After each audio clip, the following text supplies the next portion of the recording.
So, new polling this morning suggests that some Democrats might be open to having a different name than Biden at the top of the presidential ticket. Joining me now, Harry Enton, CNN senior data reporter. Let's look at the numbers. Look at the numbers. I got this nice new haircut so we can look at the numbers together with my nice new haircut. Isn't that nice? So who is your preferred 2024 Democratic presidential nominee? This is among potential Democratic primary voters. Joe Biden, 45%. But that is below 50%. And if you add in another specific person, just not Biden, that is north of where this 45% is. Though here is the important nugget. You can't beat somebody with nobody. And at this particular point, another specific person is just at 12%. There's this 37% who just say, just not Biden. This is an unusual number for an incumbent president. It is very, very low for an incumbent president. In terms of where we are now, though, it's not so bad compared to, say, Donald Trump.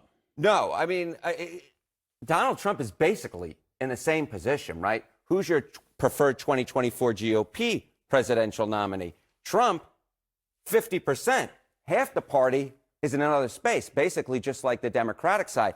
But again, you can't beat somebody with nobody. Another specific person in mind comes in at just 19%, just not Trump here at 29%. You add those two together, awfully close to the 50% within the margin of error. So this kind of points out that both on the Democratic and on the Republican side, yes, there are clear frontrunners for the nomination at this early point, but there are a lot of voters who are just kind of staying back and just saying, maybe I don't like the status quo, but there's no one particular I have in mind. So Trump and Biden might be in the same boat, but when we're talking about Democrats and Republicans writ large, there are some pretty big differences. There are some pretty big differences. And basically we asked, what are your feelings about the 2024 presidential election? Are you looking forward to it or are you dreading it?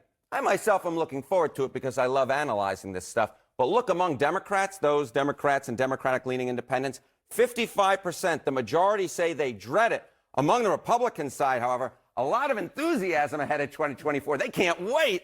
81% say they're looking forward to it. So Democrats dreading, Republicans are like, ooh, this looks nice.